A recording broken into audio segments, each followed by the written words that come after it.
Napasugod sa ACT-CIS Party List Action Center at Punto Asintado Reload ang grupo na mga dispatcher at sorter sa Binyan, Laguna. Ang kanilang inireklamo, ang kanilang recruitment agency na Mirof Resources Incorporated na hindi raw kasi maayos magpasahod sa kanila. Bukod dyan, ang kinakaltas sa kanila ng buwanan para sa hulog nila sa SSS, Pag-ibig at PhilHealth, hindi rin umano nire-remit ng kanilang ahensya. Ang dispatcher na si Angel Chris Santos nanganak nitong Oktubre. Pero ang inaasahan niya sanang makukubrang PhilHealth benefit at maternity benefit sa SSS ay hindi nakuha. Wala raw kasing hulog ang kanyang SSS account. Wala pong hulog yung SS ko. Yung PhilHealth ko po, hindi ko po siya nagamit sa panganganak ko po kasi wala pong hulog. Bukod sa walang maayos na pasahod, nagtatrabaho din ang mga empleyado na walang pinipirmahang kontrata.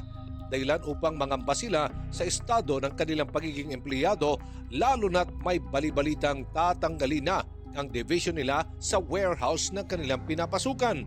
1 year and 10 months na po.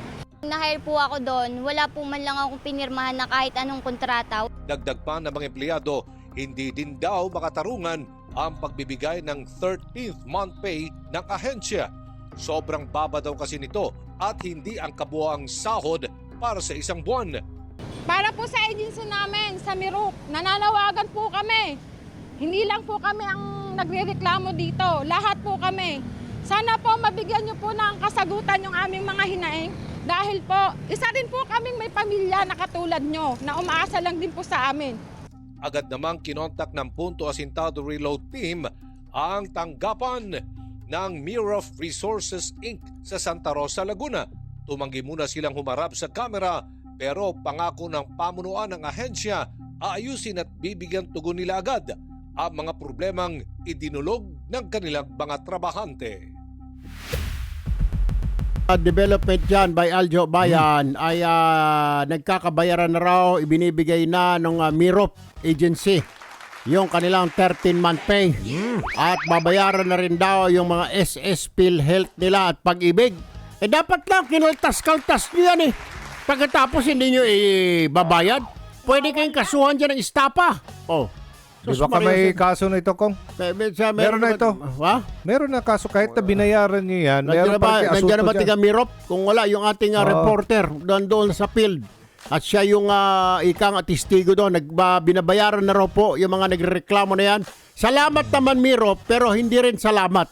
Kasi bakit kailangan pang magsumbong ito mga ito? Para bayaran. Yan Para bayaran.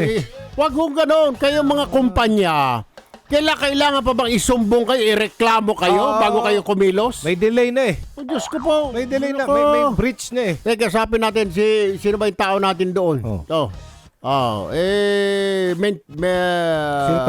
Michelle. Michelle! Michelle, good morning. Wala pa? Wala pa. Wala pa. May ano ito pananagutan pa rito, danyos perwisyo. Baka pwede pa ito, Yung swak pa ito sa krimen. kinakaltas, hindi nagamit tuloy ng empleyado niyo sa panganganak, yung sa SS niya.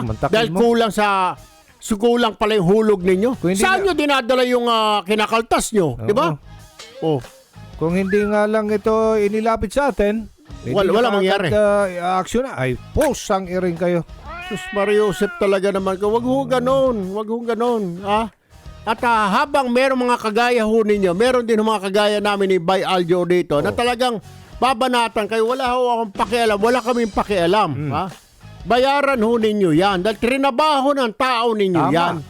Hindi yung para magpasalamat. Anong pasalamat? Trinabaho nila yan. Nasa batas.